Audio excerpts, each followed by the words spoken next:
Magandang araw sa inyong lahat. Pag-uusapan natin sa araw na ito si Florentino H. Hornedo. Actually, hindi lamang siya sa pilosopiyang Pilipino pinag-uusapan. Ah, Mahalaga rin siya. Pinag-uusapan din siya sa mundo ng kasaysayan sa ating bansa. No?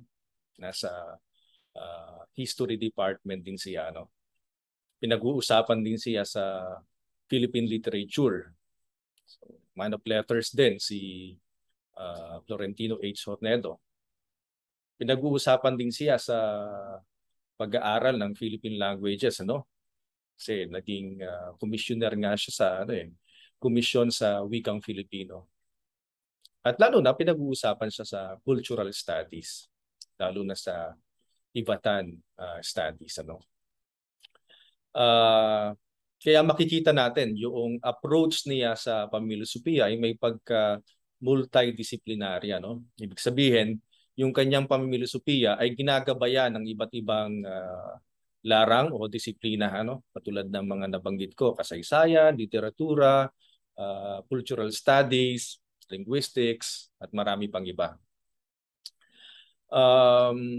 Tatalakayan natin sa araw na ito yung pananaw ni Florentino Ornedo hinggil sa pilosopiyang Pilipino. Ano ba yung tinatawag niyang pilosopiyang Pilipino?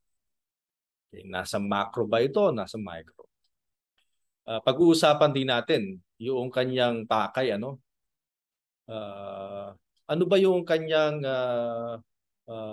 layunin sa pamimilosopiya? Anong kanyang gustong direksyon? O bakit siya namimilosopiya? Pag-uusapan din natin dito yung kaniyang pananaw hinggil sa lugar ng kritisismo sa pilosopiyang Pilipino. Ano? Kasi binigyan niya ng emphasis yung kahalagahan ng kritisismo. Dapat yung ating pamimilosopiya ay may sangkap ng pagpuna, no? Kritisismo. At syempre, pag-uusapan natin yung ilang mga bagay na kaniyang pinaksa. Tulad ng kalayaan, ano? Yung kanyang MA thesis sa St. Louis University ay tungkol sa freedom, the power to be. Ano? Pag-uusapan natin yan maya-maya. Ngayon din, pag-uusapan natin yung kanyang pananaw hinggil sa edukasyon. Dahil uh, ang kanyang undergrad ay education sa UST. Ano? Kaya meron siyang masasabi tungkol sa filosofiya ng edukasyon. Ano? At itong wika, marami rin siyang discussion o pagtalakay hinggil sa kalagahan ng wika sa filosofiya. No? At syempre, yung kanyang tinatawag na philosophy of culture, no? Yung filosofiya sa kultura. Pag-uusapan din natin yan. Share ko muna sa inyo yung PowerPoint.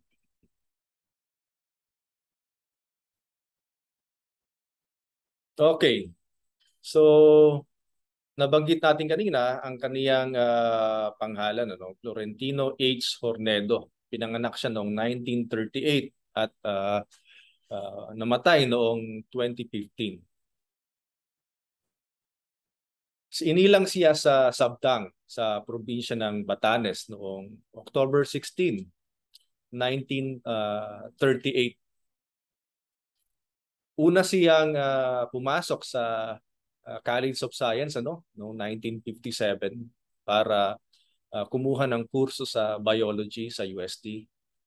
Pero lumipat siya, nag-shift siya sa College of Education at nag-major siya sa English at nag-minor sa Spanish. Natapos niya noong 1961 sa UST.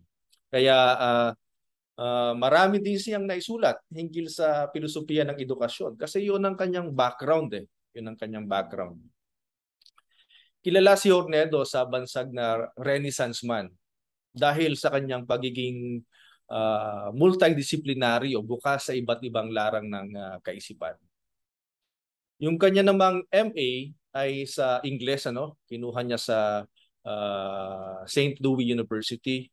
Doon din niya kinuha yung kanyang MA in Philosophy sa SLU noong 1972. Diyan niya naging MA thesis yung Pilosopiya ng Kalayaan, yung The Power to Be. Okay? Phenomenology of Freedom. Phenomenology of Freedom. 1973, ipinablish yung MA thesis na yon. Pero dahil nga sa martial law, naging suspicious yung government doon sa libro na yon at hinold yung publication nun, at muli na lamang pinablish ng USD after several years. Meron siyempre siyang background sa literature. Yung kanyang PhD ay sa literature noong 1977 at meron siyang postdoctorate degree sa political science noong 1988 sa UST rin. So masasabi natin talagang tumasyan itong si Florentino Hornedo at makikita natin yung lawak ng sinasakop ng kanyang kaalaman. So hindi lamang siya nakakulong sa filosofiya, sa edukasyon. Kaya makikita natin yan sa kanyang lapit sa pamimilosopiya, yung lawak. Kaya nga Renaissance man, Bukod dyan, makikita natin yung kahalagahan niya, sa pagkakamit ng iba't ibang prestihiyosong karangalan. Sa madaling salita, dalubhasa si Hornedo sa filosofiya, literatura, edukasyon, kasaysayan, kultura, etnografiya, antropolohiya, at iba't iba pang hiya, at marami pang ibang disiplina. So ilan lamang sa mga kailangang mabasa ninyong libro para maintindihan ang kanyang pamimilosopiya, itong babanggitin ko, yung Power to Be, A Phenomenology of Freedom, na sabi ko nga sa inyo ay bunga ng kanyang MA thesis. May tuturing natin itong magnum opus ni Florentino Hornedo. Makikita natin yung pagiging highly philosophical ni Hornedo sa librong ito. Siyempre, kailangan din nating basahin yung kanyang filosofiya ng edukasyon. Dito sa librong ito, may may pagka-Thomistic yung kanyang approach. May pagka-Aristotelian yung kanyang approach sa education. Mamaya babanggitin natin yan. Siyempre, kailangan nyo ring tingnan, kailangan nyo ring suriin, basahin yung librong Pagmamahal at Pagmumura. Alright? Pwede nyo basahin Pagmamahal and Pagmumura. Or Pagmamahal and Pagmumura. Kasi galing niyang pamagat na yan sa isang artikulo na content ng libro na yan. So, marami pang content itong librong ito kasi collection of works ito ni Hornedo, tungkol ito sa postmodernism, tungkol sa kanyang approach sa phenomenology, sa cultural studies, marami pang iba. Pero pagdating sa cultural studies, magandang halimbawa ng kanyang work itong The Favor of the Gods. So, ito yung mga essays niya sa Filipino religious Filipino religious thought and behavior. So ito yung mga ethnographic works ni Dr. Hornedo. Kasi pinapatunayan niya diyan na may filosofiya sa kultura. Okay, merong mga konseptong nakapaloob sa ating mga mito, sa ating mga ugali, sa ating mga kaugalian, sa ating mga ritual.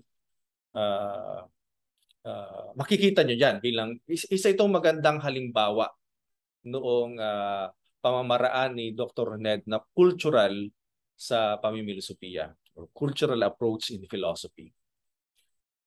Mahalaga din itong librong yung pagpapakatao. Okay? Halo ito ng essays na nasa Filipino at saka nasa Ingles. So, meron ditong article na magagamit sa Philosophy of the Human Person, pagpapakatao. Diyan din makikita yung readings na inassign ko sa inyo, no? Philosophy in Culture, Culture in Philosophy. Yan, magandang itong mga librong ito ay highly philosophical. Marami siyang libro na magagamit ninyo sa kanya sa pag-aaral ng kanyang mga konsepto.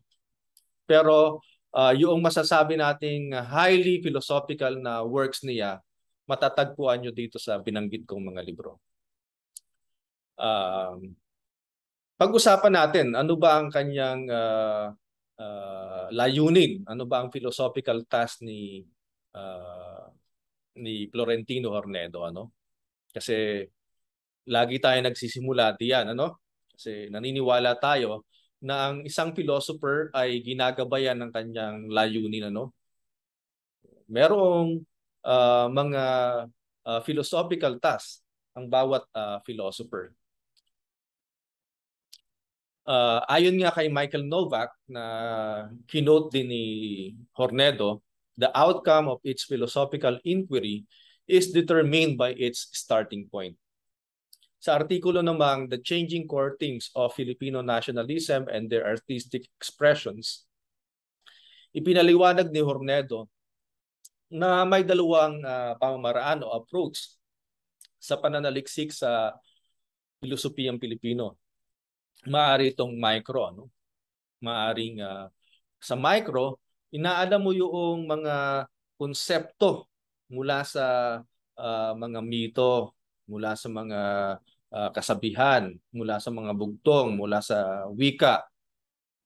Okay? So narito sa approach na ito sina Mercado, sina Timpresa, gumagawa rin ito si Hornedo. Pero pinaliwanag ni Dr. Hornedo na mas interesado siya doon sa macro, ano? So ano ba yung pilosopiyang Pilipino sa pangkalahatan, sa mentalidad ng mga Pilipino sa isang panahon. Binanggit ni Dr. Hornedo itong statement na ito sa pinabasa ko sa inyong reading material, ano? Binanggit niya, hindi isang yarinang produkto ang ating lokal na ambag sa filosofiya, kundi bunga ng patuloy nating inkwentro at pakikilahok sa isang patuloy na nagbabagong kasaysayan at kalagayan.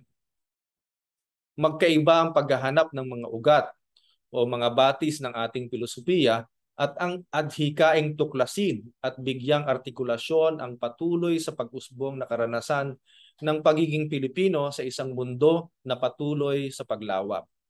Dulot ng paglawig ng teknolohiya at pag-unlad ng tao sa pamamagitan ng isang tuloy-tuloy na posibilidad sa paglawak ng naaabot-tanaw ng kamalayan at pagpapahalaga.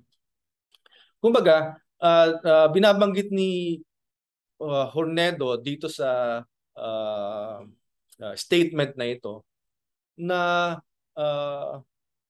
yung hinahanap niyang pilosopiyang Pilipino ay yung bunga, ano? Hindi yung nasa nakaraan. So from the past, tutuklasin mo doon. Yan ang indigenous Filipino philosophy. Para sa kanila, ang matatawag na pilosopiyang Pilipino ay yung bunga ng ating kasaysayan. Yung mentalidad na naging bunga o yung kultura, yung folk guys na naging bunga ng ating ng mga period, ano? Ng mga period o ng ating kalagayan. Okay? Kaya sabi niya, hindi isang yari ng produkto, no? Pag sinabing hindi isang yari ng produkto, ibig sabihin meron ng nag-iisang pilosopiyang Pilipino at kailangan na lamang itong hanapin at kailangan natin itong gamitin sa kasalukuyan. Hindi isang yaring produkto.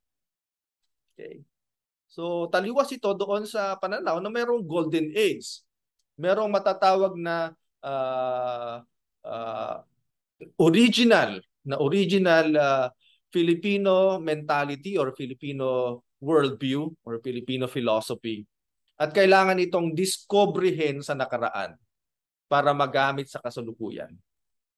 Sa halip, para sa kanya, ang pilosopiyang Pilipino ay bunga ng patuloy nating inkwentro at pakikilahok sa isang patuloy na nagbabagong kasaysayan kalagayan. So ang tinatawag niyang filosofiyang Pilipino ay bunga noong mga period. Ibig sabihin, iba ang filosofiyang Pilipino noong panahon ni Rizal. Iba ang filosofiyang Pilipino noong panahon bago ang kolonyalismo. Iba ang panahon, iba ang filosofiyang Pilipino sa kasalukuyang panahon. Bakit? Kasi ang filosofiyang Pilipino ay bunga ng ating inkwentro, no? Bunga ito ng ating panahon, ng ating bunga ito ng ating mundo. Pare-pareho ba yung ating panahon? Magkakaiba ang ating panahon.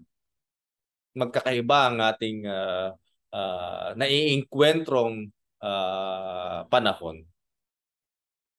It follows na magkakaiba yung filosofiyang Pilipino at yaan ang kanyang dinidiscover. Yaan ang kanyang binibigyang artikulasyon. Kaya sabi niya, magkaiba ang paghahanap ng mga ugat o mga batis ng ating filosofiya. Sinong gumagawa niyan? Sina Mercado, sina Timbresa. Elements. Hinahanap nila yung elements of Filipino philosophy. Ano ba yung mga ugat? Ano ba yung mga naging dahilan? Ano ba yung mga sources ng ating filosofiya? Pero meron ding naghahanap o yung may adhikain na bigyang artikulasyon ang patuloy sa pag-usbong na karanasan ng pagiging Pilipino sa isang mundo na patuloy sa paglawak. Dulot ng paglawik ng teknolohiya at pag-unlad ng tao sa pamamagitan ng isang tuloy-tuloy na posibilidad sa paglawak ng naaabot tanaw ng kamalayan at pagpapahalaga. Doon mas interesado si Hornedo. Doon sa pagbibigay ng artikulasyon o pagpapaliwanag ng mga naging resulta ng ating pag-iinkwentro o pakikilahok sa kasaysayan o sa ating mundo. Kaya sinasabi niyang malabo ang filosofiyang Pilipino dahil malabo rin ang ating pakahulugan sa Filipino identity. Merong kahirapan na aralin ang matatawag na filosofiyang Pilipino dahil hindi rin malinaw kung ano ba ang Filipino identity.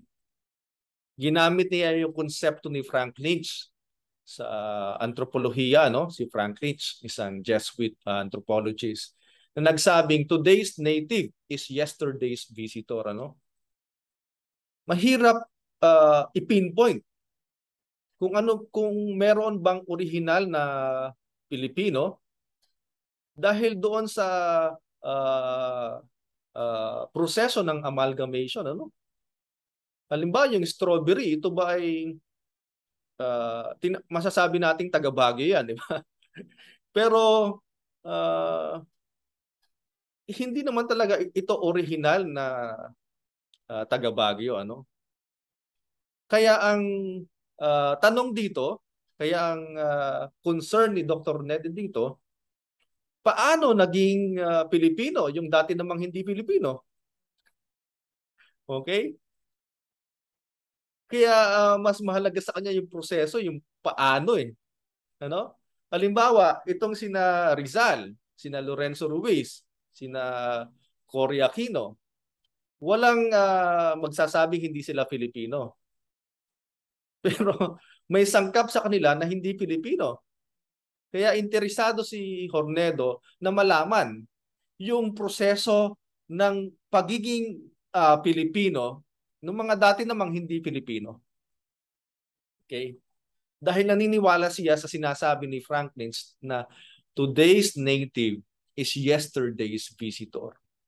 Yung mga itinuturing natin ngayong Filipino concept o Filipino worldview, like utang na loob, for example, pakikisama, yan ba talaga ay original na Pilipino? Pero Pilipino yan. So paano ito nakarating sa isang kalagayan na maaari na itong matawag na native, indigenous? Okay? Samantalang may sangkap namang itong kanluranin, for example. Interesado siyang malaman kung ano-anong bagay ang nangyari upang maging Filipino ang isang dati namang dayuhan. Alalaong baga, historical o bunga ng halo-halong dialektiko ang tinatawag na Filipino. Okay? Hindi ito yung yari na. Pag sinabing Filipino, yari na ito. Merong talagang nag-iisang konsepto ng pagiging Filipino. Sa halip, ang pananaw ni Ornedo, pag sinabing Filipino, bunga ito ng historical. Okay? Ito'y historical o bunga ng halo-halong dialektiko, halo-halong karanasan, for example. Halo-halong mga pangyayari sa ating lipunan. Kaya yung isang bagay ay natatawag na ngayong Filipino. Hindi ito sanhi lamang ng isang ipinasang batas o kasulatan, ano? Hindi ito batay lamang sa konstitusyon. Hindi ito batay lamang sa birth certificate na kapag halimbawa ikaw ay natural born Filipino o kaya naturalized Filipino, in reality, Filipino ka na. It doesn't follow. Merong mga Pilipino pero ang kamalayan naman nila ay Korean. Merong mga Filipino citizen, batay sa kanilang birth certificate, okay? Filipino citizen, pero ang kamalayan ay Amerikano. Okay? So hindi ito batay sa ipinasang batas o kasulatan na tinatawag na birth certificate. Sa halip, yung estado ng pagiging Pilipino ay nakabatay sa kondisyon ng kamalayan. Okay. Kasi batay sa pag-aaral ni Hornedo, yung kamalayang Pilipino ay merong sangkap na aboriginal. Okay? Yung pre-colonial. Meron din itong sangkap ng pagiging Islamic. Kasi meron tayong exposure din sa maraming exposure sa Islamic culture. Siyempre, merong Hispanic, so wika pa lamang natin sa ating mga pagkain, sa ating relihiyon, ano? Makikita natin yung sangkap ng Hispanic, ano?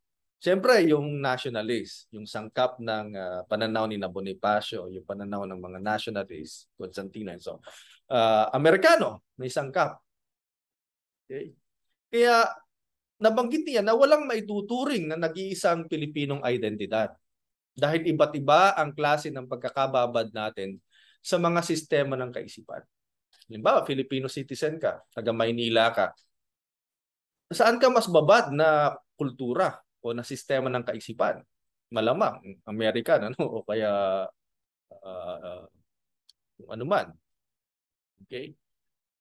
Kung estado mo sa pamumuhay, yung estado ng edukasyon mo, okay, taga saang probinsya ka halimbawa. Kaya binabanggit niya, walang nag-iisang Pilipinong identidad. Ano ang repercussion nun? Anong consequence nun? Wala rin siyang tinatawag na nag-iisang pilosopiyang Pilipino. Pag-usapan natin itong the power to be, ano? Okay? So una itong nalathala noong 1972 nga, ano? Pero dahil nga sa deklarasyon ng martial law, isa ito sa mga ipinagbawal na libro. Pinagbawal na libro, no? Controversial itong librong ito noong panahon ng martial law kasi masyadong suspicious ang gobyerno sa mga taong tumatalakay sa sa freedom. Pero papansinin ninyo, noong panahon iyan, maraming mga philosopher ay gumawa ng pag-aaral tungkol sa freedom. Ano ba ang disertasyon uh, ni Dr. Quito, 'di ba, tungkol sa filosofiya ng kalayaan ni Louis Labelle, ano? Maraming mga philosopher noong panahong iyan ang tumatalakay o pumapaksa sa freedom, ano. Noong year 2000, muli itong inilathala o pinpublish ng UST Publishing House, ano. So sa pamagat na The Power to Be, a Phenomenology of Freedom. Kaya masasabi nating ipinanganak ang aklat na ito sa panahon kung kailan mainit ang pagtalakay sa usapin ng kalayaan. Panahon ito ng first quarter storm, ganyan. Dahil parang tahimik ang mga eskwelahan at universidad pagdating sa usaping ito, nakita ni Hornedo ang pangangailangan na pag-usapan ang masalimuot na katanungan hinggil sa kalayaan. Ano? Okay. So parang hindi siya pinag-uusapan sa academy, sa loob ng classroom. Pero syempre maingay sa labas, sa mga kalsada. Maraming mga nagpuprotesta at naghahangad ng kalayaan. Ano? Kaya nakita ni Hornedo yung relevance noong or significance ng topic na yon na para pag-usapan ng panahong iyon. At kaya nga dahil pinominolohiko ang kanyang pamaraang ginagamit, 'di ba? Yung pamagat ay Phenomenology of Freedom. So ano ba pag sinabing phenomenology, you're describing the phenomenon, ano? Nilalarawan mo na lamang kung ano yung nagpapakita, yung phenomenon. So dahil nga pamamaraang phenomenolohiko yung ginamit ni Hornedo, inilarawan nito ang mga pangyayaring nagpapahiwatig ng pilosopiya ng kalayaan o pag-alpas. Pwede mong tawaging pag-alpas yung kalayaan. Ano? Binanggit niya sa page 9, freedom is the power to be. Okay? Power to be. And wherever and whenever that power is not, there is no freedom. So ano pang ibig sabihin niya dyan sa statement na yan?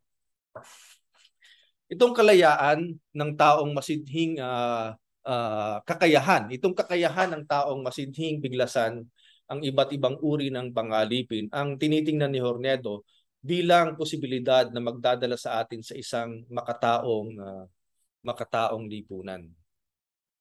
Binatikos ni Hornedo ang kasalukuyang panahon bilang pinamamayanihan ng dominanting katwiran ng fundamentalismo at postmodernismo. Okay? Itong mga ismo na ito o sistema ng kaisipan ang nakakahadlang sa ating power to be. Ano? Sa ating kakayahang umiral ng may kalayaan. Ano? Okay. So ibig sabihin, bawat tao merong kakayahan, ano? Merong power to be, merong kakayahang maging malaya. Pero may mga sistema o merong mga bagay na nakahahadlang sa ating power to be, sa ating kakayahang sa ating kakayahang umiral ng malaya, no? Kaya nga yung nararapat ay pagbibigay ng kakayahan, ano? Okay. Pagbibigay ng kakayahang umiral sila ng may kalayaan, ano? Ngayon, nandun tayo sa punto na tinatalakay natin. Bakit merong mga balakid sa ating pagsasabuhay ng ating kalayaan? Ilan sa pininpoint ni Hornedo dito yung fundamentalism at saka postmodernism. Ang dalawang nasabing dominanting uri ng katwiran ay tinukoy ni Hornedo bilang mapanghimasok sa personal na desisyon at pananagutan ng tao. Sa isang banda, mapanghimasok ang fundamentalism dahil nawawala ang personal na pagdidesisyon sa pamamagitan ng pagdidikta ng dapat o wastong kilos sang-ayon sa mga fundamental na kasulatan. Ang kilos ng tao ay kalimitang dumadaloy mula sa ipinataw. At dahil dito, nagiging mahina ang panawagan sa tao na managot sa kanyang kilos sapagkat hindi nagmula, hindi umusbong, hindi nag-spring, hindi bumalong mula sa kanyang kalooban ang nasabing kilos. Okay? Halimbawa, sa fundamentalismo, merong ng mga 10 utos, gawin mo ito. May mga recipe na kung paano natin isasabuhay ang ating buhay. Okay. May mga fundamental, fundamentalism, pag sinabing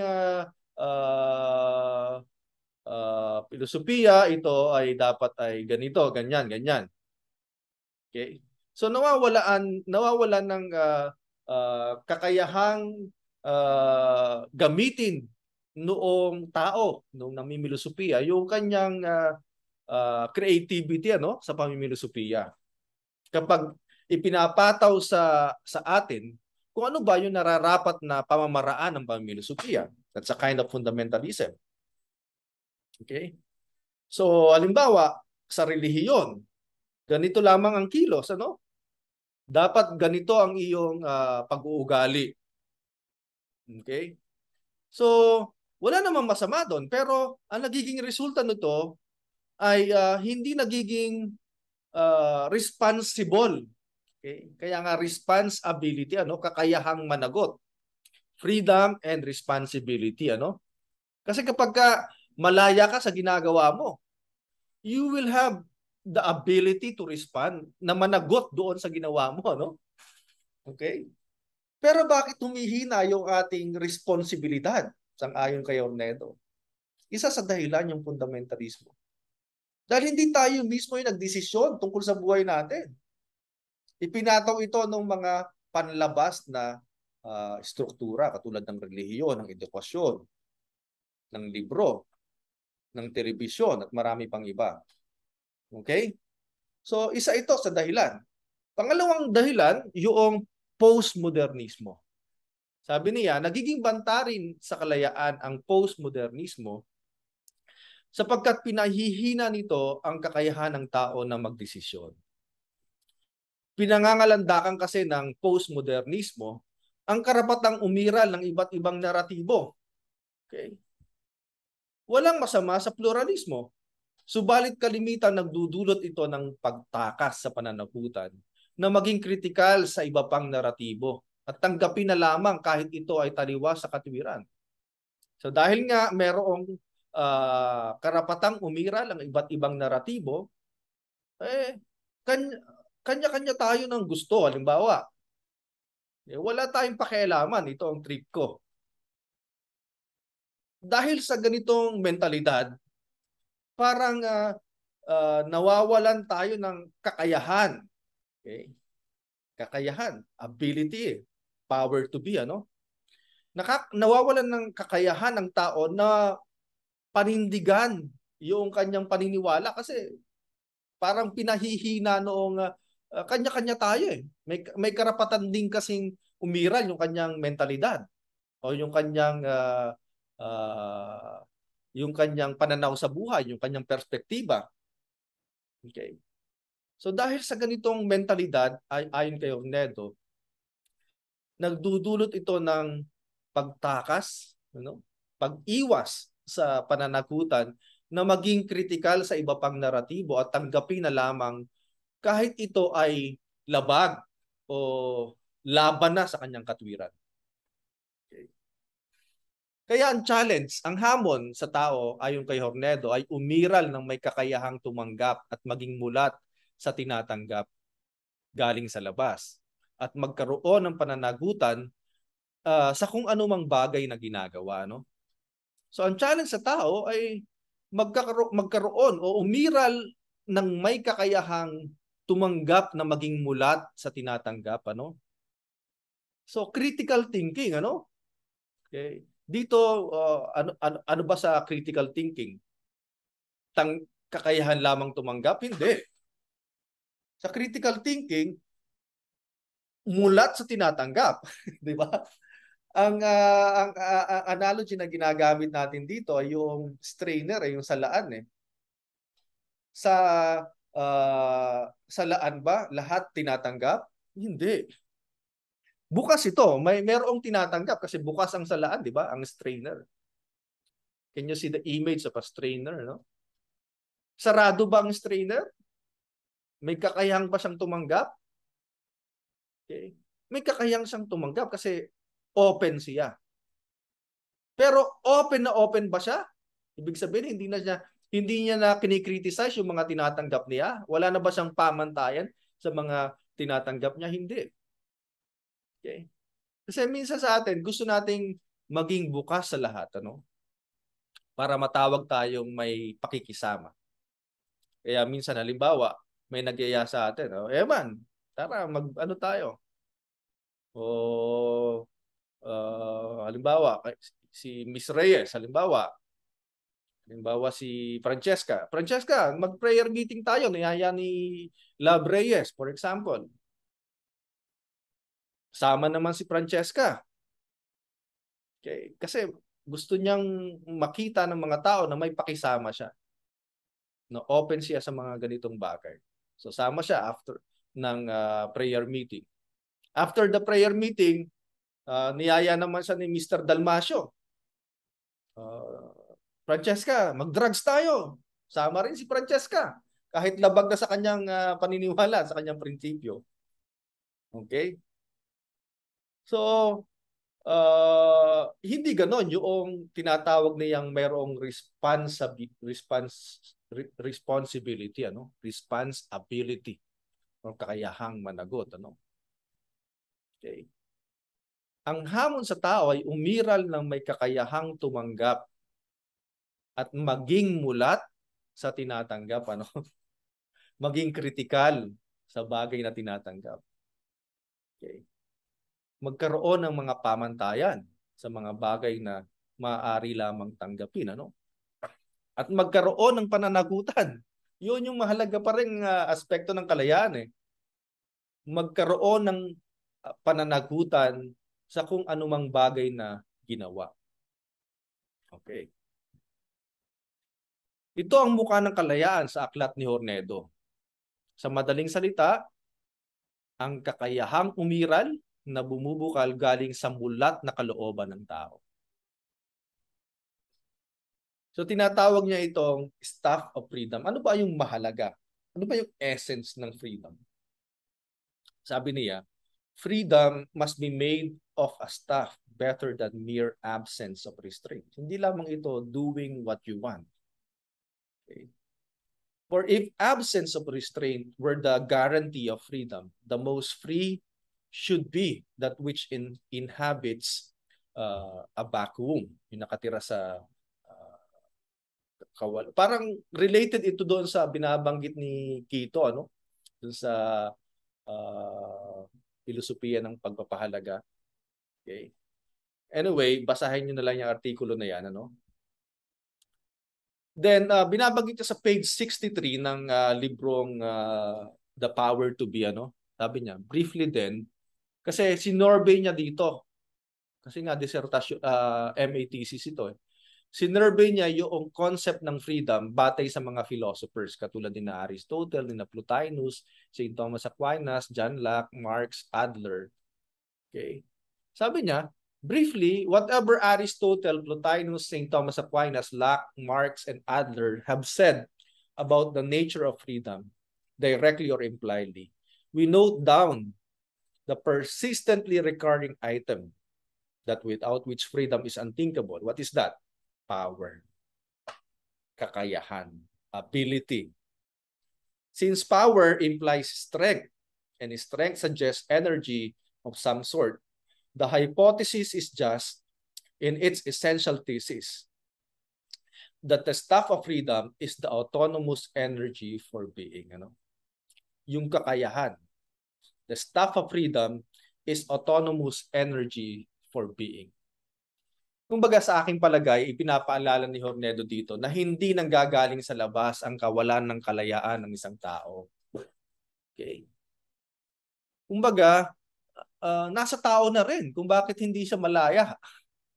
Kasi meron tayong power to be, meron tayong freedom, meron tayong kakayahang maging malaya. Pero nakukontrol tayo ng mga panlabas na institusyon, ng panlabas na struktura, ng mga panlabas katulad ng social media, television, education, religion, family, culture, so on and so forth. Okay. Pero meron tayong panloob na kakayahan, bilang tao, binigyan tayo ng kakayahan, ng faculty na maging mulat sa anumang tinatanggap galing sa labas, Maaring nakakaapekto ang mga panlabas na puwersa para maging sunod-sunuran ng tao sa telebisyon, halimbawa, mga institusyon, relihiyon at marami pang iba. Subalit ibinaling ni Hornedo ang bigat ng pananagutan sa sarili na kumawala o pumalag sa nasabing kalagayan. Paliwanag niya, ito maganda itong statement na ito, it is not the case Hindi yung hawla, but the bird's inability to break open the cage that keeps the bird a prisoner. Kasi hindi malay yung ibon na nakakulong siya, no? Masayang-masaya yung ibon. Kontentong-kontento yung ibon doon sa lugar na kanyang pinagkakahawlahan. Bakit hindi siya pumapalag? Bakit hindi siya kumakawala yung ibon? Dahil hindi niya alam na nakahawla siya. So hindi yung kalagayan. It is not the cage. Hindi yung kinalalagyan ang problema. Ang problema ay yung kawalang kakayahan ng ibon na wasakin, na i-break open, na kumawala doon sa hawla na pinaglalagyan, pinagkakalagyan niya. Nandun sa tao, di ba? Bakit tayo hindi nagnanais kumawala doon sa ating pinalalagyang mentalidad? Kasi hindi tayo malay na hindi tayo gumawa ng mentalidad na yon. Na yung consent natin ay fabricated ng mga panlabas na istruktura. So hanggat hindi natin nare-recognize, kaya hanggat walang recognition, walang struggle. Ito yung tinatawag na struggle for recognition, di ba? Hanggat hindi natin naiintindihan o nararamdaman na tayo ay nakakulong sa isang mentalidad, wala tayong gagawin para kumawala doon sa sitwasyon na iyon, katulad ng isang ibon na nakakulong sa isang hawla. Sa makatuwid, ang kalayaan na tinutukoy ni Hornedo ay nakadepende sa paggamit o hindi paggamit ng isang tao sa natural o likas niyang kakayahan na maging malaya. Okay? So ito ay nakadepende sa ating paggamit o hindi paggamit ng ating power to be. Okay? Halimbawa, yung democracy, binanggit din niya yung konsepto ng democracy. So bakit yung democracy hindi nakakatulong sa ating pagiging malayang citizen? Okay. Sabi niya, democracy understood as empowered participation of the people in the determination of their life and history rather than a mere game of numbers. Do we have real sense of democracy in our country? Kapag ba tayo ay mayroong kakayahang bumoto, okay, yun na rin ba ay matatawag nating demokrasya? Okay. Ang tunay na demokrasya sang-ayon kay Hornedo ay yung pagbibigay ng kakayahan, empowerment. Ganda ng salita niyon, power, kakayahan, empowerment, pagbibigay. Okay. Pagbibigay ng kakayahan sa mga tao, na magdetermina ng kanilang buhay at kasaysayan. Okay. So hindi lamang ito dapat doon sa nakalagay sa konstitusyon. Okay. Kundi kailangan itong nakikita sa ating mga desisyon sa buhay, pag-usapan naman natin itong philosophy of culture in philosophy. Katulad ng binanggit natin kanina, kapag lubos ang kamalayan, lubos din ang kalayaan. Kung salat ang kalayaan, salat din ang kung salat sa kamalayan, salat din sa kalayaan. Binanggit natin ito sa simulan noong discussion sa power to be. May kahalagahan ito, may relevance ito dito sa kanyang tinatawag na philosophy of culture in philosophy. Naniniwala si Hornedo na hindi lubusang nasa pagtatakda ng tao ang kamalayan, Okay. So mahalaga yon, related yung pagbubuo ng kamalayan sa pagkakaroon ng kalayaan. Ang problema nga lamang, hindi lubos na nasa tao ang pagtatakda ng kanyang kamalayan. Related ito sa konsepto ni Noam Chomsky na manufactured consent, Come to think of it, isipin natin, yung bang ating mga desisyon sa buhay ay tayo talaga ang nagdesisyon? O resulta ito ng ating kultura? Okay. Halimbawa, yung mga binibili natin sa mall o binibili natin sa Lazada o sa Shopee. Desisyon ba talaga natin yon? O inimpose sa atin ng ng ating consumeristic mentality, ng ating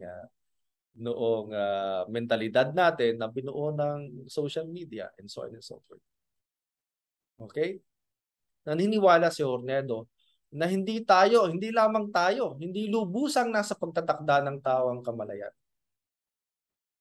Ang nakikita niyang dahilan nito ay ang palagian nating pagkakababad sa isang sistema ng kapangyarihan o gahom na siyang nagpapatakbo ng isang partikular na kultura.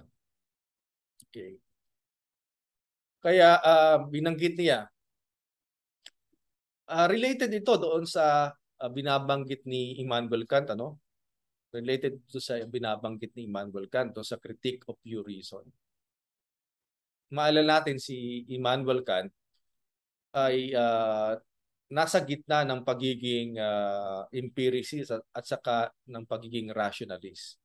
Kasi nung panahon ni Immanuel Kant, matindi ang debate. Saan ba nanggagaling ang kaalaman? Nanggagaling ba ito sa karanasan, empiricism? O nanggagaling ito sa isipan? Okay? Rationalism. Saka yung kay Immanuel Kant, parehong sangkap ng pagkakaroon ng kaalaman yung karanasan at saka yung isipan. Okay? Sabi niya dito sa statement nito, there can be no doubt that all our knowledge begins with experience. What is that? Empiricism. But though all our knowledge begins with experience, it does not follow that it all arises out of experience. Bakit? Kasi yung ating isipan, merong kakayahan, merong power to impose meaning to what you experience. Okay. Paglabas natin ng pintuan ng ating bahay, akala natin objective na objective yung pagkakadanas natin sa mundo. Okay. Kaya pag halimbawa, iba yung interpretasyon ng ibang tao, sabihin natin, bakit naman ganyan? Bakit mali ang kanilang interpretasyon? Mali ang kanilang pagtingin sa mundo. Hindi natin naaalala na yung ating pag-interpret sa mundo ay resulta ng mga struktura ng ating kamalayan. Yung tinatawag ni Kant na a priori structure of our consciousness, ano? Okay. So kasi kung tama mga empiricists, dapat pare-pareho tayo ng interpretasyon sa mundo. Okay? Kasi para sa mga empiricists, yung ating isipan, storehouse lamang ng knowledge. Storehouse ng knowledge. Kumbaga, imbakan ng mga naranasan natin, storehouse of experiences. Imbakan ng mga naranasan natin. That is not true according to Kant. Okay.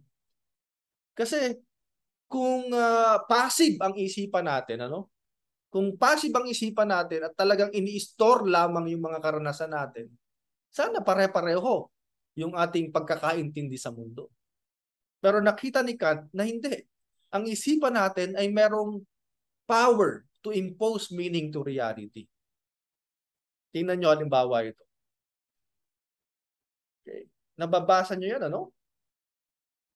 The phenomenal power of the human mind.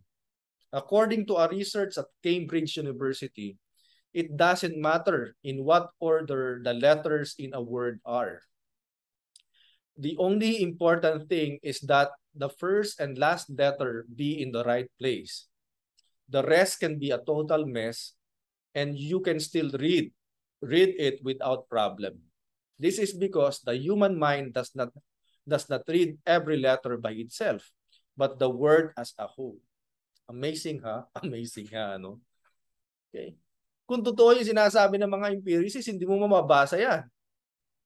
Kasi kung passive yung isipan natin, but the mind impose meaning to reality, di ba? Tama si Kant. Okay. So para kay Kant, lahat ng nauunawaan ng tao ay dumadaan nga sa pandama, empiricism. Subalit ang mga datos na nanggaling sa pandama ay kailangang iproseso ng istruktura ng ating isipan, ng kahandaan ng ating isipan. Ang mga datos na kuha galing sa pandama ay hindi pa matatawag na knowledge. Sa halip, mga elemento pa lamang ang mga ito ng pag-unawa upang magkaroon ng kaalaman. Sa pagproprosesong ito na ginagawa ng isip ng tao, tinutulungan siya ng mga a priori upang makabuo ng kaalaman. Okay? Itong mga a priori na ito ay hindi bunga ng karanasan. A priori nga, hindi a posteriori. Nariyan na yan sa ating kamalayan bago pa man natin makatagpo o madanasan ang mundo. Ito ang structure, ito ang balangkas na umiiral sa kamalayan na nagtatakda o nag-i-impose kung paano unawain ang mga datos galing sa karanasan. Kaya kung tama si Kant, may mga kategorya na tumutulong sa tao para unawain ang mundo. Yan yung tinatawag na kultura. No? Yan yung tinatawag na worldview. Yan yung tinatawag na mentality. Ano? These are synonymous terms. Ito yung mga kategorya na tumutulong sa atin para maunawaan ang mundo, para unawain ang mundo. Okay. Ngayon, pare-pareho ba ang ating kultura? Pare-pareho ba ang structure ng ating isipan? Hindi. Dito makikita na may sistema ng pagbibigay kahulugan na nagtatakda sa kamalayan ng tao. Nais ipakita ni Hornedo na kung mauunawaan lamang natin ang tao, na tao ang nagbibigay kahulugan batay sa kaniyang mga sistema ng pag-uunawa, higit na magiging bukas tayo sa dinamismo ng buhay. Okay? Pinapakita dito ni Hornedo through Kant na yung mga sistema, yung mga struktura ng ating, yung kultura, no? Kaya nga, philosophy in culture, culture in philosophy, ano? Yung kultura o yung mga struktura ng ating kamalayan ay may malaking ginagampanan. Okay? Malaking ginagampanan sa buhay natin. Okay. At bilang mga taong may kalayaan, okay, related na naman. Bilang may mga taong may kalayaan, pananagutan natin, hindi lamang intindihin yung buhay natin. Sabi nga ni Socrates, ano? An unexamined life is not worth living. Binibigyan tayo ng responsibilidad ni Socrates na saliksikin yung buhay natin. Sa translation kasi ni Ferriols, ang buhay na hindi sinasaliksik ay hindi buhay tao. Gandang translation, ano? Mas matindi yung saliksik kaysa dun sa ini-examine, ano? An unexamined life is not worth living. Pero hindi lang yun eh. Hindi kontento doon sa statement ni Socrates, si Hornedo. Sa halip, sabi ni Hornedo, responsibilidad din ng tao yung pag-usisa din sa kanyang kamalayan. Hindi lang sa buhay niya. Hindi lamang dapat buhay yung ating buhay natin ang ating sinasaliksik. Okay. Kundi paano tayo mamuhay? Kaya kailangan din natin usisain yung kamalayan natin, yung kultura natin. Wika nga ni Hornedo na binanggit na natin kanina, no? Kaya hindi tayo nagiging malaya ay dahil hindi tayo malay, wala tayong kamalayan hinggil sa kamalayan natin. Okay? Naniniwala pa rin si Hornedo na ang pagkawala, ano? Pag-struggle, ano? Pagpiglas sa isang kinasasadlakang kalagayan o pagkakabilanggo ay magsisimula lamang sa isang kondisyon ng pagmamalay or recognition. Dito pumapasok ang kahalagahan ng filosofiya sa pag-aaral ng kultura. Okay? Kaya may silbi ang filosofiya sa pag-aaral ng kamalayan, sa pag-aaral ng kultura. Mabisa kasing kasangkapan ng filosofiya sa pagmumulat hinggil sa mga depekto o distortion ng kultura o kaisipan. Okay. Sa pamamagitan ng kritisismo na ilalantad ang negatibong dialektiko ng isang naratibo.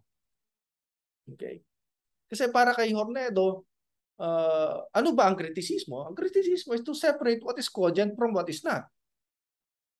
To separate what is a lie from what is truth. Okay. That's criticism. Minsan kasi allergic yung mga Pilipino sa salitang pagpuna, pagsusuri.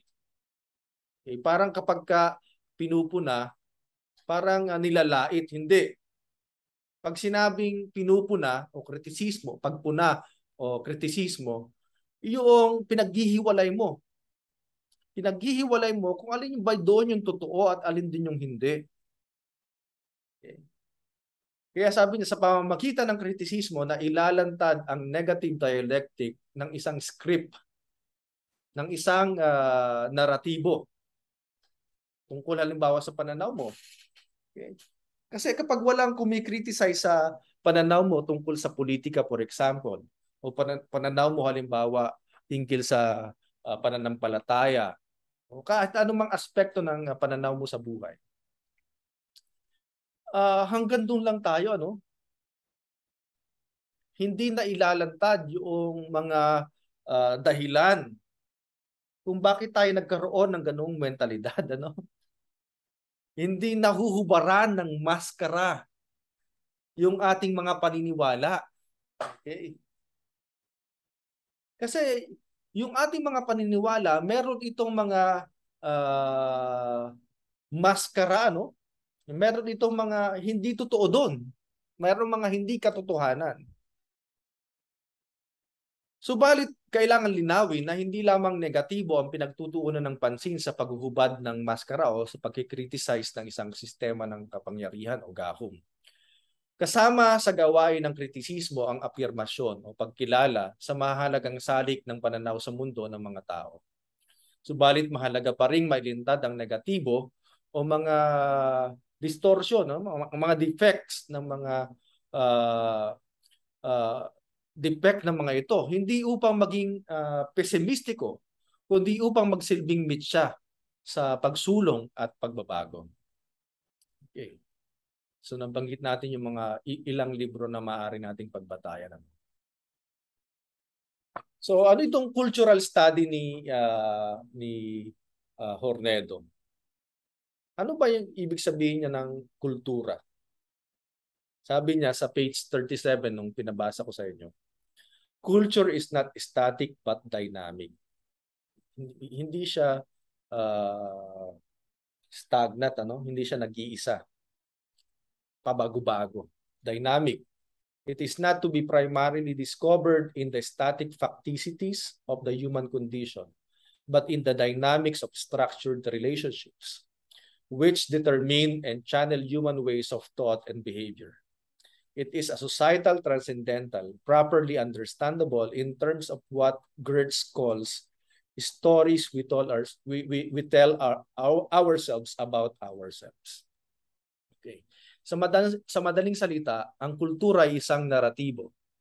Saglit lang. No? So sa madaling salita, ang kultura ay isang naratibo o script na nagdidetermina kung paano tayo mag-iisip, magsasalita at mag-uugali. Ano?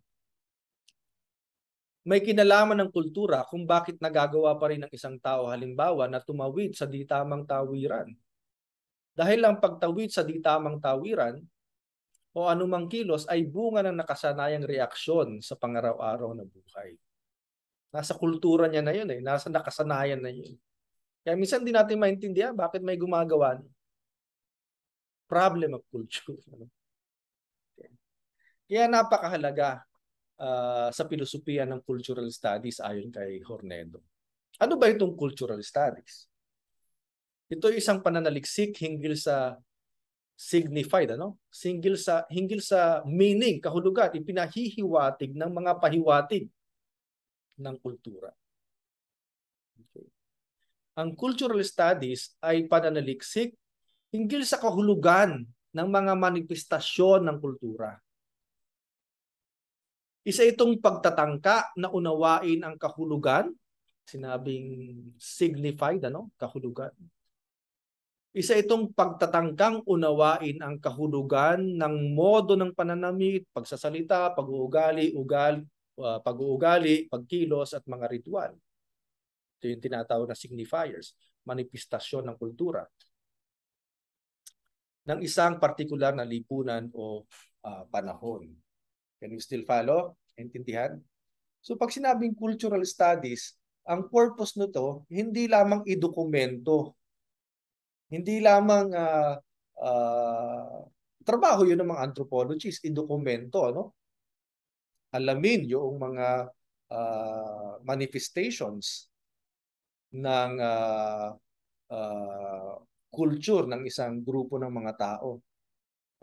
Grupo ng mga Pilipino, kultura ng mga Pilipino. Sa filosofiya, kailangan malaman kung anong kahulugan ito. What is the signified of the signifiers? Bukod dito, pakay din ng cultural studies na mabisto kritisismo, May elemento ng kritisismo sa cultural studies, Kasi pakay ng cultural studies na bistuhin, hubaran ng maskara, ilantad ang mga nakapaloob na sistema ng kapangyarihan, ang nakapaloob na politika doon sa kulturang iyon, na siya nagpapatakbo ng isang partikular na kultura. Kaya nga, laging mayroong sangkap ng kritisismo ang cultural studies. Dahil kasama sa pakay nito ang paghuhubad sa maskara ng mga ugnayan ng kapangyarihan o power relations, if you want to use the term of Michel Foucault. Binanggit ni Hornedo sa page 3 ng The Favor of the Gods, The Favor of the Gods. Sabi niya, because of the many layers of beliefs and customs in Filipino cultural communities, it is easy to get lost in their chaotic multiplicity.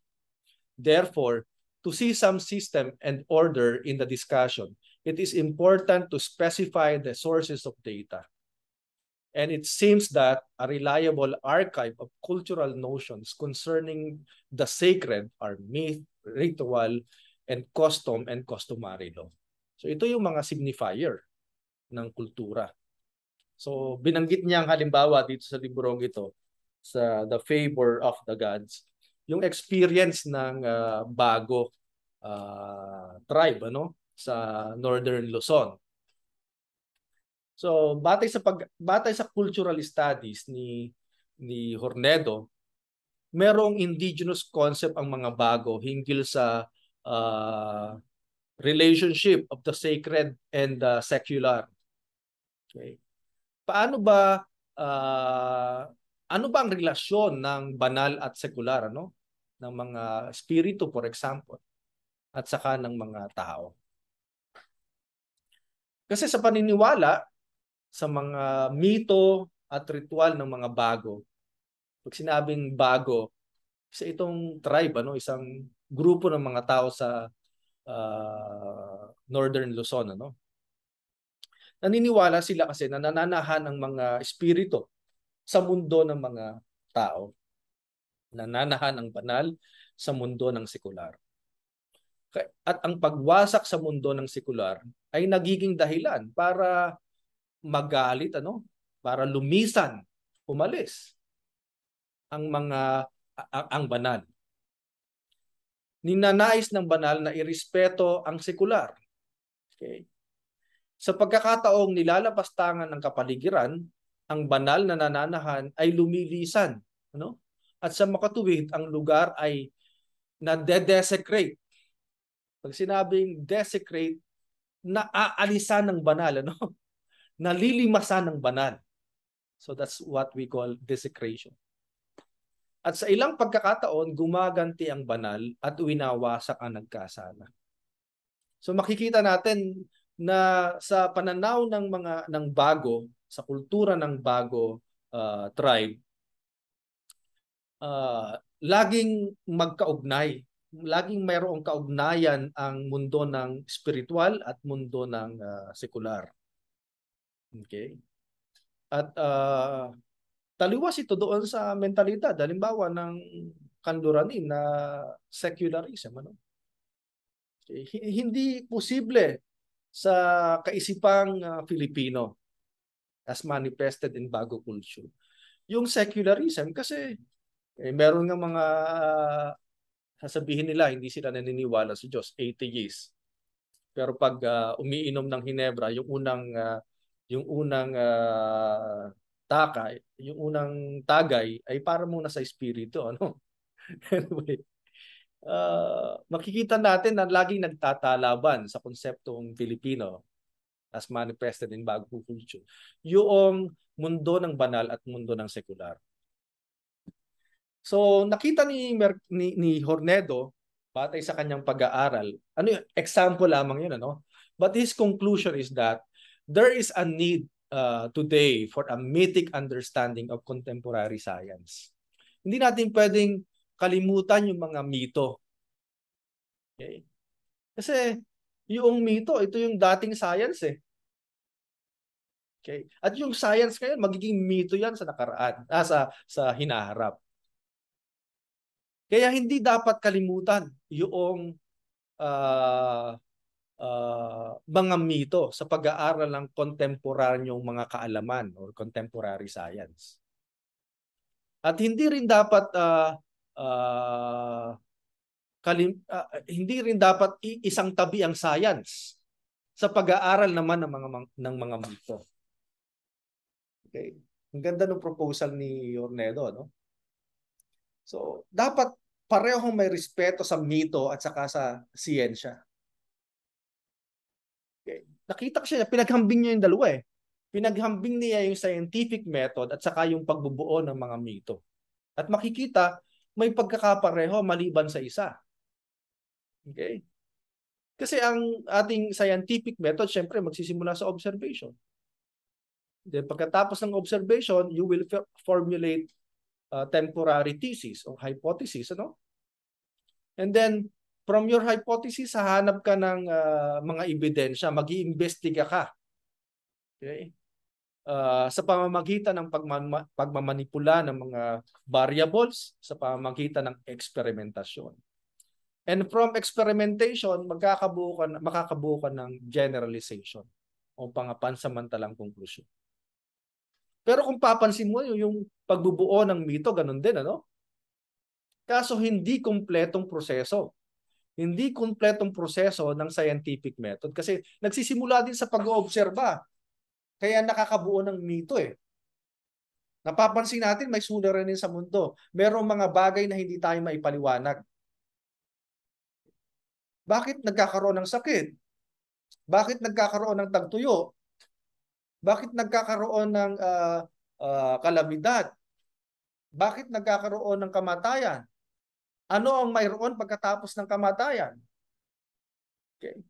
Ito yung mga suliranin na nauobserbahan natin sa kapaligiran, na nauobserbahan natin sa ating mundo. At dahil sa mga suliranin na ito, lumilikha yung mga tao ng teorya o hypothesis. So parang ganito din. Kaso nga lamang, wala silang mga sopistikadong instrumento, ano?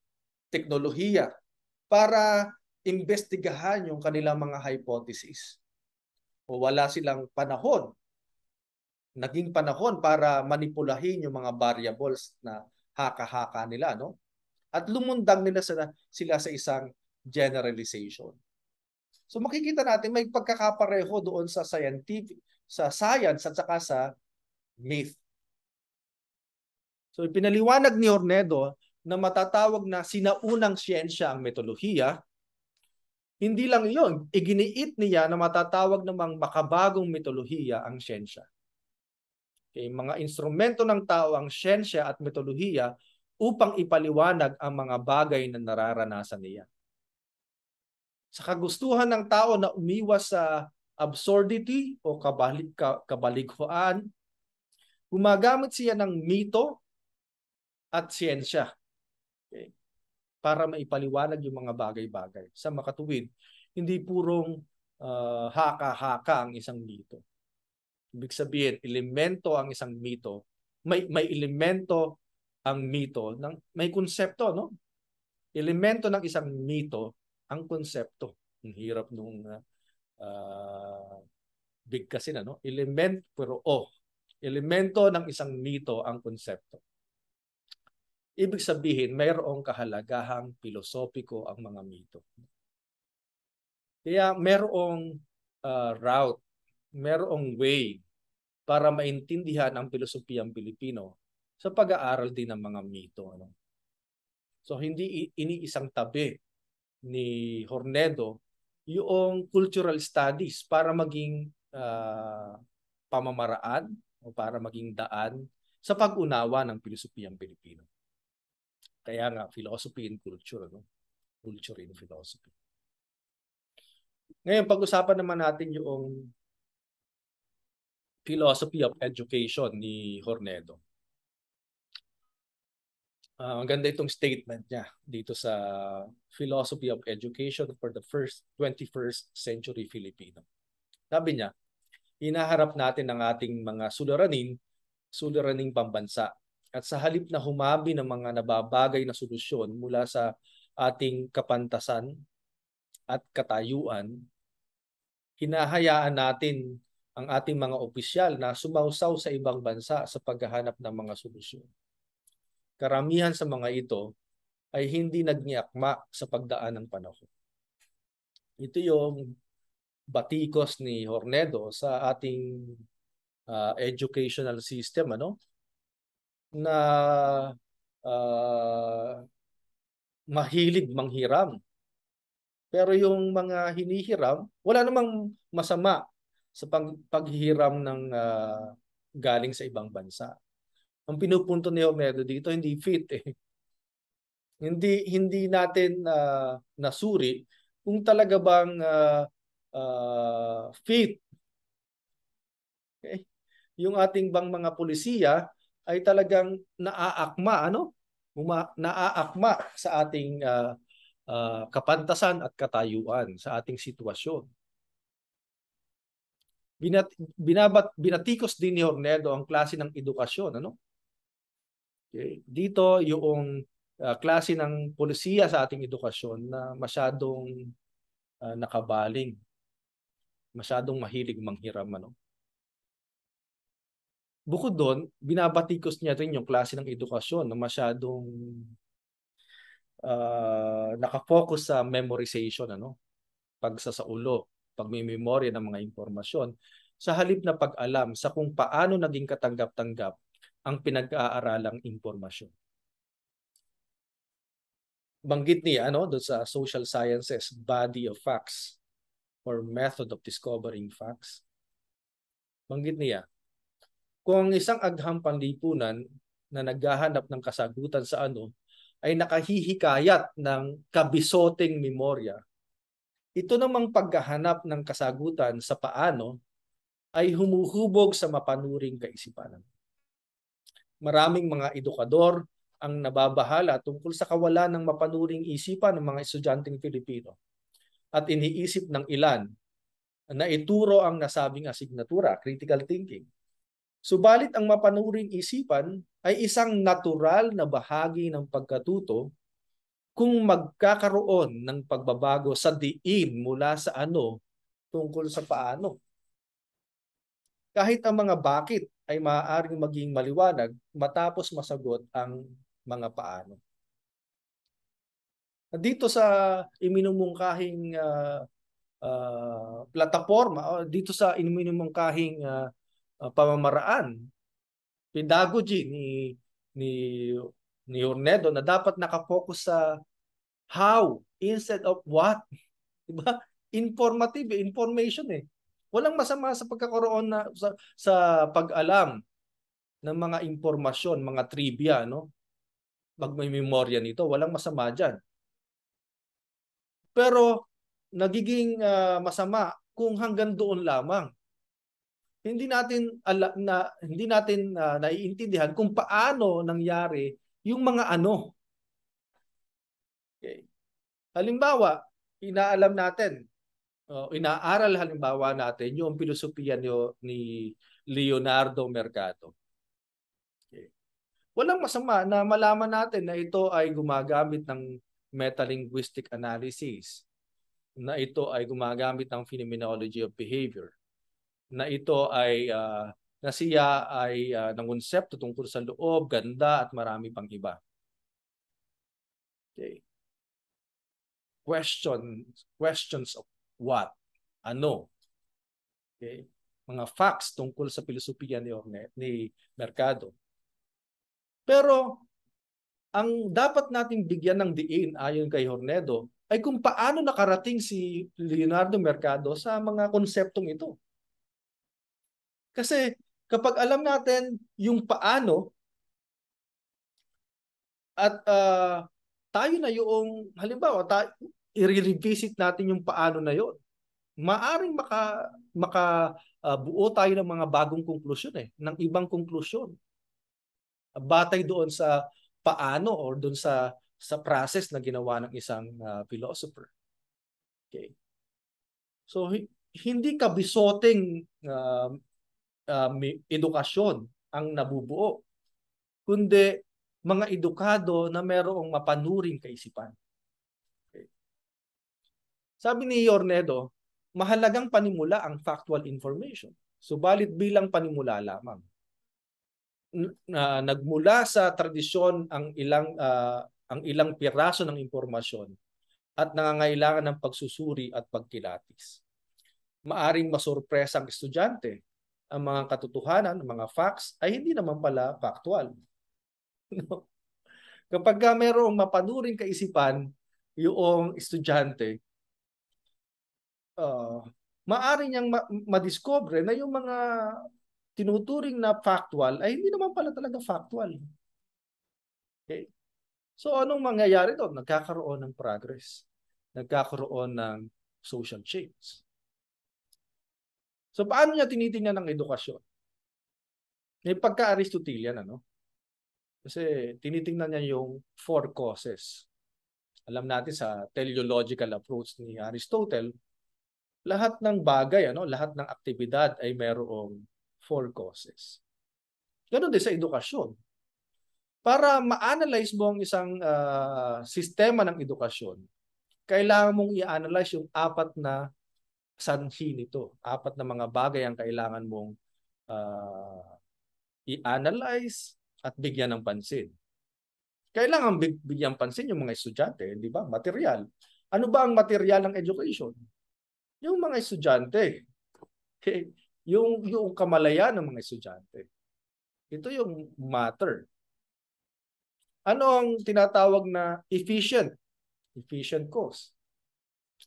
Okay, kung babalikan natin, halimbawa, pag sinabi mo halimbawa ang baso, ano ang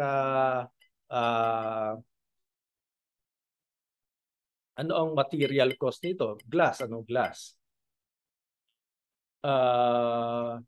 Ano ang efficient cost nito? Yung glass maker, yung gumawa nito.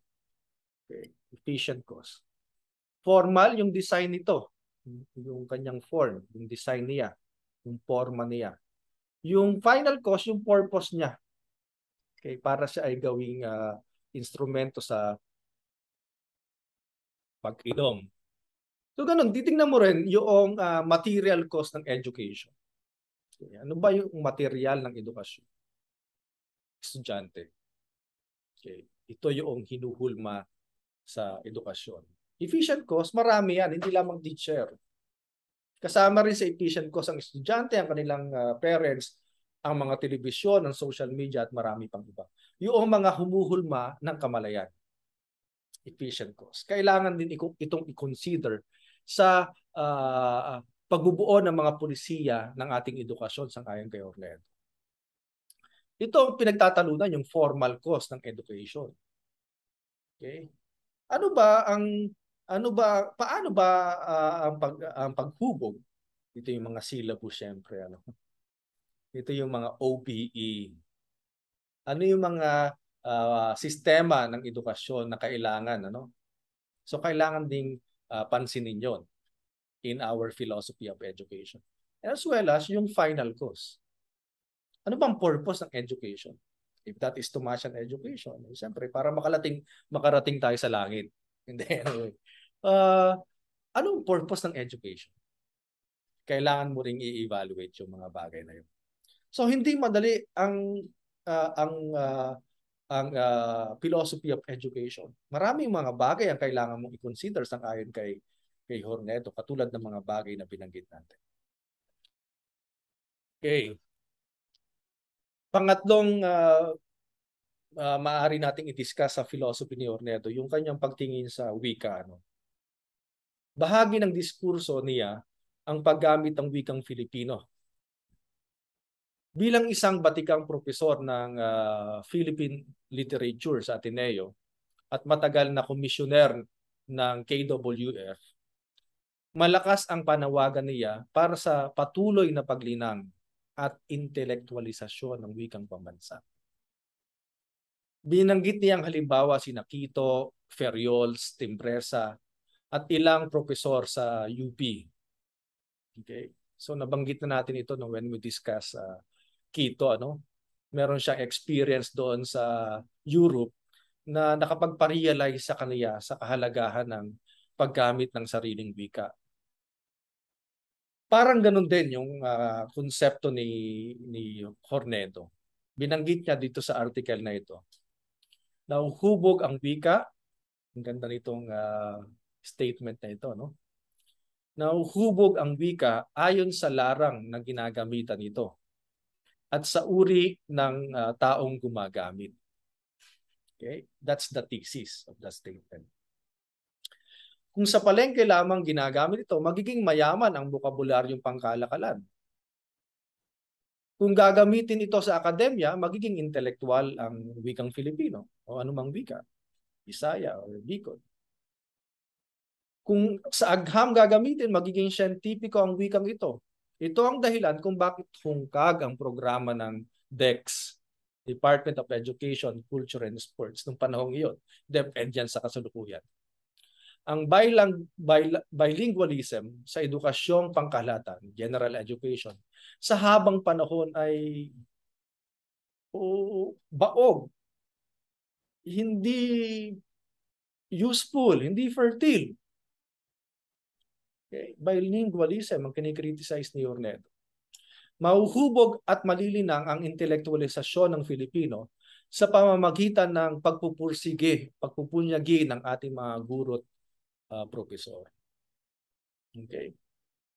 Kritisismo ito ni Hornedo doon sa mga Americanized educators na nagsasabing hindi pa handa ang wikang Filipino para maging wikang panturo o wika sa ating mga research. Kasi hindi pa maunlad. Pero sinasabi niya dito, paano uunlad ang wikang Pilipino kung hindi ginagamit? Ano? Kung hindi ginagamit sa akademya o sa mga intelektual na diskurso. Saan ba ginagamit ang wikang Filipino? Sa showbiz. Halimbawa, kaya meron tayong mga showbiz lingo. Kaya nakaka-invento tayo ng mga colloquial terms kayo. Kaya kung ano-ano mga forda or person. Okay? Kaya umuunlad yung wikang Filipino sa larang na iyon. Pero napansin niya, kaya hindi tayo nakakatuklas o nakaka-imbento ng mga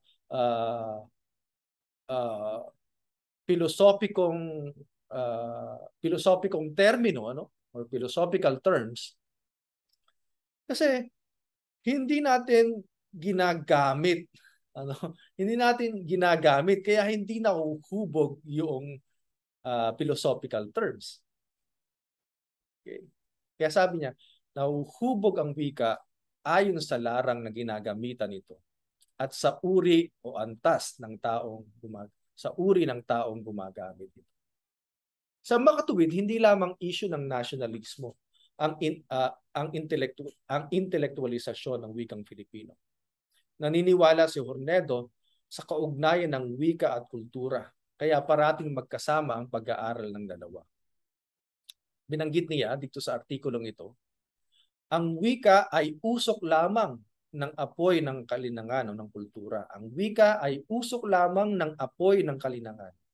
Ang pagnanasang magkaroon ng sariling wikang pambansa ng mga Pilipino ay singaw lamang ng tumitinding paniniwala ng mga Pilipino na siya ay may sariling kalinangan, sariling pag-iisip at pananaw sa daigdig.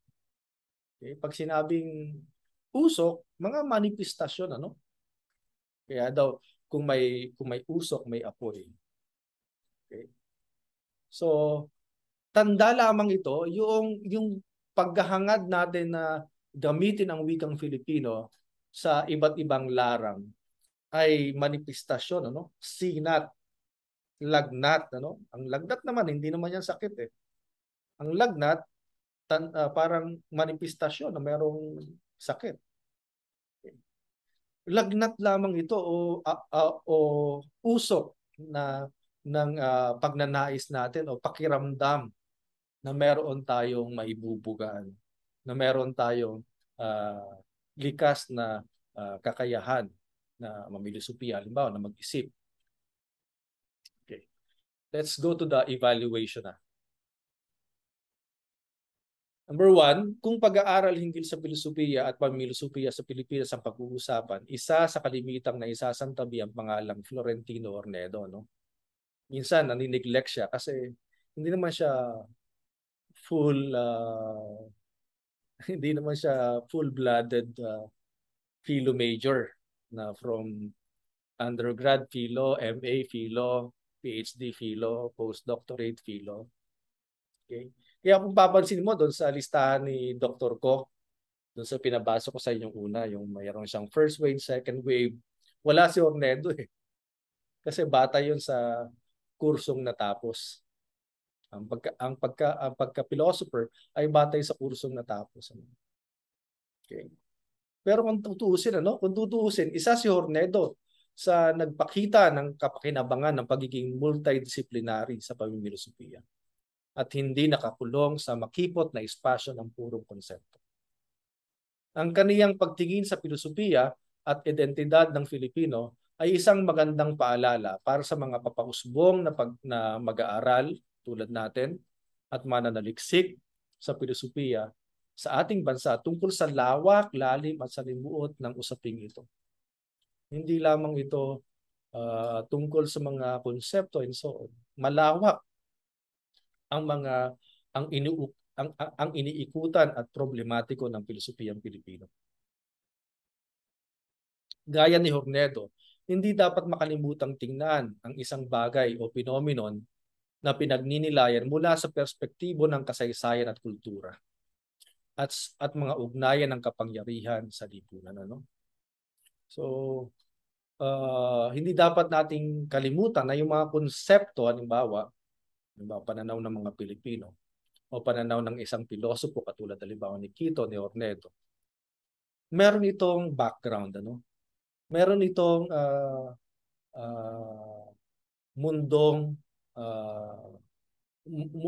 mundong kinalalagyan, at resulta ito ng mga power relations sa lipunan.